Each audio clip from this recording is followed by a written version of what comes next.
कोई खातून जिहड़ी है वो राय बिलाल दी हुंदी कोई फैमिली दी, तो क्या राय बिलाल किसी को पैसे लैके आराम नाल बह जांदा?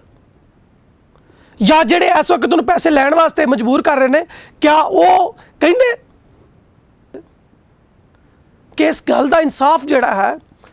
वो फौजिया बीबी नूं दी दहलीज ते मिलना चाहिए सी। मेरे वालों सब भैन भाइयों नूं सलाम होवे, जातकां बजुर्गां ते माइयां नूं सलाम होवे। अज दी गल दे नाल नासिर जमील हाज़िर खिदमत है, और अज दी गल फिर बड़ी अफसोसनाक है, बड़ी शर्म दी है, और ख़ास तौर पर एक सवालिया निशान है रियासत मदीना के जिम्मेदारां दे उत्ते। गल है कि मजदूर दी जिहड़ी इज्जत है और मजदूर दी जिहड़ी रिस्पैक्ट है, और ख़ास तौर पर एक खातून मजदूर की जिहड़ी रिस्पैक्ट है, एक औरत दी एक जनानी की जिहड़ी रिस्पैक्ट है, एक इज्जत है, जिहड़ी उहदी चुन्नी खिंचण की कोशिश की गई है। अज का प्रोग्राम इहदे मुतल्लिक है। ये जी वाक़या है तहसील चुनिया के THQ यानी तहसील हैडकुआटर हॉस्पिटल का, और उहदे MS राय बिलाल का। राय बिलाल जिहड़ा कि एक ऐसा शख्स है जिन्हें अपने इख्तियारात का नाजायज़ फ़ायदा उठाया है। और फ़ायदा की उठाया है कि उन्हें एक स्वीपरस जिहड़ी है उत्थे, एक सफाई करने वाली, एक खाकरोब, एक सेंट्री वर्कर जिहड़ी है जिसका नाम कि फौजिया है, फौजिया बीबी नूं सैक्शुअली हरास किया है, यानी कि उन्होंने दौराने काम जिहड़ा है उन्होंने छेड़िया है। और छेड़िया दे विच जिहड़े उहदी लिमिट है, तुहानूं पता है कि कोई भी खातून जिहड़ी है, खास तौर पर इस हवाले नाल जदों जिनसी हरासगी की असीं गल करने आ तो उदों इस जिहड़ा है इस कंढे नूं छूंदी है या वो बाहर अपनी इस गल नूं कढदी है जदों गल जिहड़ी है वो उहदे वसों बाहर हो। फौजिया बीबी जिहड़ी है उहनूं उहदे काम दे दौरान जिहड़ा है छेड़िया गया, उहदी जिनसी हरासगी की गई, और उन्हें पुलिस नूं दस्या। लेकिन क्यों जो एक खातून जिहड़ी है एक अनपढ़ खातून है और सैनिटरी वर्कर है, इहदा जिहड़ा केस है वो क्रिश्चियन ट्रू स्पिरिट जिहड़ा है जिहदे च मोहतरमा कैथरीन सपना साहबा और आशिर सरफराज और उन्होंने वकील साथी जिहड़े ने उन्होंने नाल ने, उन्होंने इस मुकदमे नूं टेकअप किया, और ये जिहड़ी अदालत है उत्थों तक उन्होंने लैके गए। ये जी FIR है उहदा मुकदमा नंबर है जी 3/22, और ये 3/22 दे विच जिहड़ी दफात लाइया गई ने वो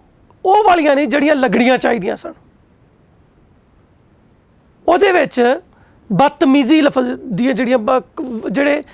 जुबानी बदतमीजी हुंदी है, यानी जुबान के हवाले नाल जिहड़ी बदतमीजी या गालम गलोच कह लो या कोई गाल शाल कढ़ना जिहड़ा है वो उहदे च पाया गया है। जद के जिनसी हरासगी की जिहड़ी स्पैशल सैक्शन 501 PP जिहड़ी है, यानी पाकिस्तान पीनल कोड जिहड़ा ताज़ीरात पाकिस्तान जिहड़ी लगनी चाहिए सी वो सी सैक्शन 509, वो नहीं लाया गया। यानी कि FIR दे विच ही जालम और मजलूम के दरम्यान जिहड़ा है वो नाइंसाफ़ी कर दी गई है। देखो ये गल कि एक जिहड़ा है इल्ज़ाम लाने वाला जिहड़ा है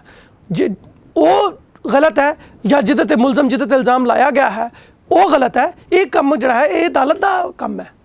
लेकिन पुलिस ने राय बिलाल जिहड़ा कि MS है और वो असर रसूख वाला आदमी है, उहदे पक्ष मारिया उन्होंने, और उन्होंने जिहड़ी वो बेचारी माड़ी है उहदा उन्होंने धड़ा नहीं कुटिया, बल्कि उन्होंने राय बिलाल का धड़ा कुटिया है। जो FIR ही गलत है, जो FIR दे विच ही जिहड़ी उन्हें शिकायत की लिखी नहीं गई, तो अगे गल किंज होएगी।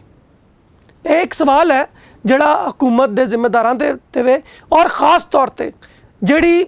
साडी पुलिस है और IG पुलिस और पुलिस के जिहड़े खास तौर पर ट्रेन करने वाले लोग ने उन्होंने दिते हुए कि ये किन्ने उन्होंने इख्तियार दिता है कि अपनी मर्जी दी दफात लाण। फिर अगली गल ये कि उन्हें जिस तरह उहदी हरासमेंट हुई है, जिस तरह उन्होंने जिनसी तौर पर हरासा करने की कोशिश की गई है दौरान कम, एक होर मतलब जी दफा है वह भी लगनी चाहिए सी कि कम के दौरान यानी कम वाली जगह के उत्ते किसी खातून के नाल ਜਿਹੜੀ ਹੈ ਉਹ ਜਿਨਸੀ ਹਰਾਸਗੀ ਕੀਤੀ ਗਈ ਹੈ, ਉਹਨੂੰ ਜਿਸਮਾਨੀ ਤੌਰ ਤੇ ਤੰਗ ਕੀਤਾ ਗਿਆ। ਇਹ ਤੇ ਮਤਲਬ ਲੱਗਣੀ ਚਾਹੀਦੀ ਸੀ ਲੇਕਿਨ ਨਹੀਂ ਲੱਗੀ। ਰਾਏ ਬਿਲਾਲ ਜਿਹੜਾ ਹੈ ਉਹ ਆਪਣੇ ਐਮਐਸ ਦੇ ਜਿਹੜਾ ਉਹਦਾ ਕੰਮ ਹੈ, ਜਿਹੜੀ ਉਹਦੀ ਸੀਟ ਹੈ ਉੱਤੇ ਬਿਰਾਜਮਾਨ ਹੈ ਔਰ ਉਹਦੀ ਤਨਖਾਹ ਲੈ ਰਿਹਾ ਹੈ। लेकिन फौजिया बीबी ਜਿਹੜੀ कि मजलूम है, ਜਿਹੜੀ कि ਜਿਹਦੇ ਨਾਲ ਜ਼ੁਲਮ ਹੋਇਆ है, ਉਹਨੂੰ ਕੰਮ ਤੋਂ ਕੱਢ ਦਿੱਤਾ ਗਿਆ ਹੈ। ਇਹ ਇੱਕ ਹੋਰ ਨਾਇਨਸਾਫੀ है। ਉਹ परेशान है लेकिन वो परेशानी जी एक मजलूम वास्ते क्योंकि वो माड़े ने, और फिर दूसरी गल है शायद मसीही है, इस करके भी हो सकता। पर मैं इस गल को अकलीयत और अक्सरीयत का फिलहाल मौजू नहीं बनाना चाहता। मैं इस गल ते वां कि असी शुक्रगुजार हैं इस वक्त हरून रांझा साहब दे जिहड़े सदर ने क्लैप दे यानी क्रिश्चियन लॉयर्स एसोसीएशन पाकिस्तान दे, और इस केस दे काउंसल ने फौजिया दे। असी शुक्रगुजार है फौजिया बीबी दे काउंसल होने वास्ते हरून रांझा साहब तुहाडे भी, और तुहाडी जिहड़ी बोल्ड गुफ्तगू जिहड़ी तुसीं हुण मीडिया ने फरमाई है वो दे वास्ते भी। नाज़रीन तुसीं भी वो गुफ्तगू सुनो। टीएसपी ने क्या मौक़िफ़ इख्तियार किया है और आप क्या चाहते हैं? इसमें मैं आपका बहुत शुक्रगुजार हूँ। CTS की लीगल टीम हम यहाँ पर मौजूद हैं। हम ह्यूमन राइट्स एक्टिविस्ट हैं जो अपने मजलूम लोगों के लिए काम करते हैं। तो यहाँ पर एक्चुअली जो FIR फौजिया बीबी की तरफ से हुई है, उस FIR और दरख्वास्त के वर्जन के मुताबिक जो है वो सेक्शन नहीं लगाया गया,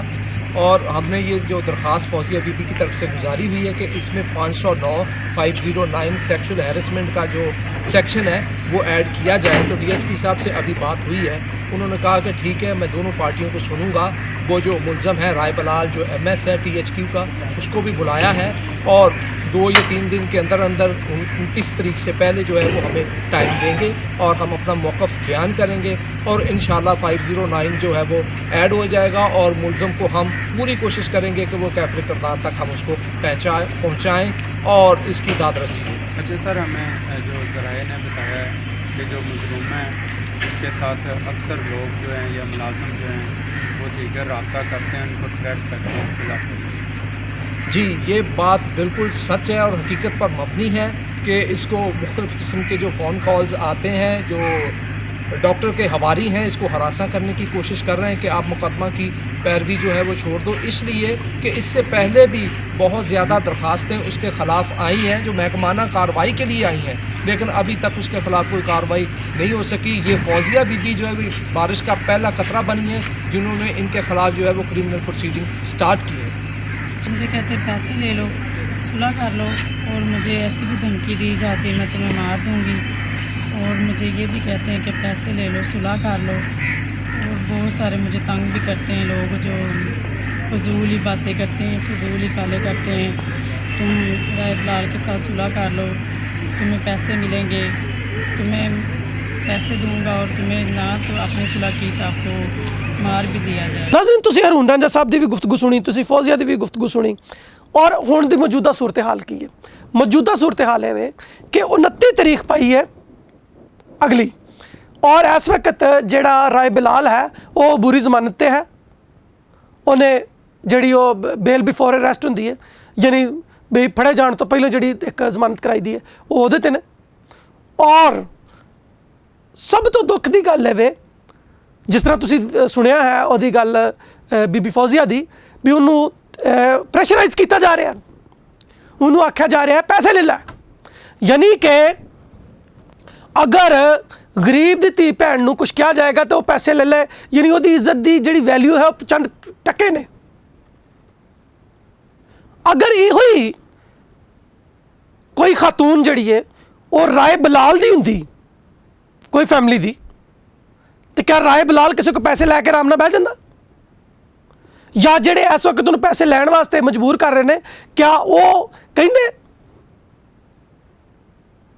मेरा यह ख्याल है ज़ाती तौर पर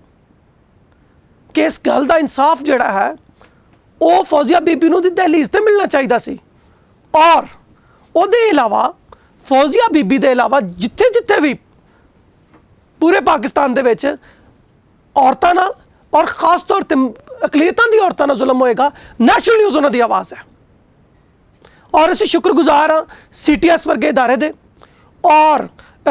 हरून रांझा और उन्होंने जिहड़े साथी नदीम हसन और कैसर और बाकी जिहड़े एडवोकेट्स उन्होंने नाल ने, असीं उन्हां दे शुक्रगुजार हाँ, दलेर ने और वो लगे ने काम ते। CTS और क्लैप और हरून रांਝਾ ਸਾਹਿਬ, ਰੱਬ ਤੁਹਾਨੂੰ ਲੰਮੀ ਹਯਾਤੀ ਦੇਵੇ, ਤੁਹਾਡੇ ਕੰਮ ਨੂੰ ਵਧਾਵੇ ਔਰ ਇਸ ਤਰ੍ਹਾਂ ਹੀ ਧੀਆਂ ਭੈਣਾਂ ਦੇ ਸਿਰ ਤੇ ਜਿਹੜੀ ਚੁੰਨੀ ਹੈ ਉਹਨੂੰ ਕਾਇਮ ਰੱਖਣ ਦੀ ਔਰ ਚੁੰਨੀ ਦੀ ਅਸਮਤ ਵਾਸਤੇ ਔਰ ਉਹਦੀ ਅਜ਼ਮਤ ਵਾਸਤੇ ਔਰ ਉਹਦੇ ਜਿਹੜਾ ਵਕਾਰ ਹੈ ਉਹਨੂੰ ਉੱਚਾ ਰੱਖਣ ਵਾਸਤੇ ਤੁਸੀਂ ਕੰਮ ਕਰਦੇ ਰਹੋ ਔਰ ਅਸੀਂ ਤੁਹਾਡੇ ਨਾਲ ਮਿਲ ਕੇ ਤੇ ਕੌਮ ਦੀ ਆਵਾਜ਼ ਬਣਦੇ ਰਹੀਏ। ਇਸ ਵਕਤ ਸਾਡਾ ਮੁਤਾਲਬਾ ਹੈ तमाम ਉਹਨਾਂ ਇਦਾਰਿਆਂ ਕੋਲੋਂ ਜਿਹੜੇ ਇਸ ਕੰਮ ਦੇ ਵਿੱਚ ਸ਼ਾਮਲ ਨੇ, ਖਾਓ ਪੁਲਿਸ ਹੈ,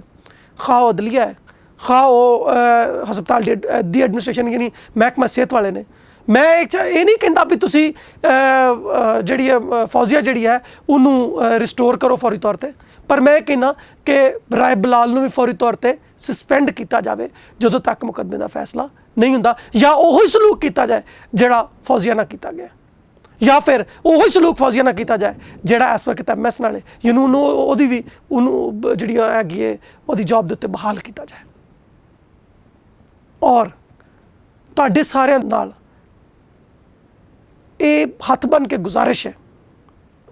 ਕਿ ਆਪਣੇ ਆਲੇ ਦੁਆਲੇ ਬਹੁਤ ਧਿਆਨ ਰੱਖੋ, ਜਿੱਥੇ ਵੀ ਜ਼ੁਲਮ ਹੋਵੇ ਉੱਥੇ ਉਹਨਾਂ ਦੇ ਨਾਲ ਖਲੋਵੋ ਤਾਂ ਜੋ ਜ਼ਾਲਮ ਜਿਹੜਾ ਹੈ ਉਹਦਾ ਜ਼ੋਰ ਟੁੱਟ ਸਕੇ, ਤਾਂ ਜੋ ਮਜ਼ਲੂਮ ਜਿਹੜਾ ਹੈ ਉਹਦਾ ਜ਼ੋਰ ਵੱਧ ਸਕੇ ਔਰ ਉਹਦਾ ਹੌਸਲਾ ਵੱਧ ਸਕੇ ਔਰ ਪਾਕਿਸਤਾਨ ਦੇ ਵਿੱਚ ਜ਼ੁਲਮ ਕਰਨ ਵਾਲਿਆਂ ਦੀ ਔਰ ਜ਼ੁਲਮ ਨੂੰ ਸਹਾਰਾ ਦੇਣ ਵਾਲਿਆਂ ਦੀ ਜਿਹੜੀ ਹੈ ਉਹ ਕਮਰ ਟੁੱਟ ਜਾਏ, ਉਹਨਾਂ ਦਾ ਲੱਕ ਟੁੱਟ ਜਾਏ ਔਰ ਤਾਂ ਕਿ ਇੱਥੇ ਸਾਡੀਆਂ ਧੀਆਂ ਭੈਣਾਂ ਮਹਿਫੂਜ਼ ਰਹਿ ਕੇ ਆਪਣੇ ਕੰਮ ਵਾਲੀ ਜਗ੍ਹਾ ਦੇ ਉੱਤੇ ਨਾ ਸਿਰਫ ਆਪਣੇ ਆਪ ਨੂੰ ਮਹਿਫੂਜ਼ ਫੀਲ ਕਰਨ, ਆਪਣੇ ਆਪ ਨੂੰ ਮਹਿਫੂਜ਼ ਮਹਿਸੂਸ ਕਰਨ, ਪਰ ਨਾਲ ਹੀ ਨਾਲ ਉਹ ਫਖਰ ਵੀ ਮਹਿਸੂਸ ਕਰਨ ਕਿ ਉਹ ਪਾਕਿਸਤਾਨੀ ਸ਼ਹਿਰੀ ਨੇ ਔਰ ਪਾਕਿਸਤਾਨ ਦੇ ਵਿੱਚ ਜਿਹੜੀ ਹਕੂਮਤ ਹੈ, ਪਾਕਿਸਤਾਨ ਦੀ ਜਿਹੜੀ ਅਦਲੀਆ ਹੈ, ਪਾਕਿਸਤਾਨ ਦੀ ਜਿਹੜੀ ਪੁਲਿਸ ਹੈ ਉਹਨਾਂ ਦੇ ਮਗਰ ਵੀ ਖਲੋਤੀ ਹੈ। ਅੱਜ ਦੀ ਗੱਲ ਨੂੰ ਇੱਥੇ ਮੁਕਾਉਂਦੇ ਹਾਂ। ਰੱਬ ਰਾਖਾ।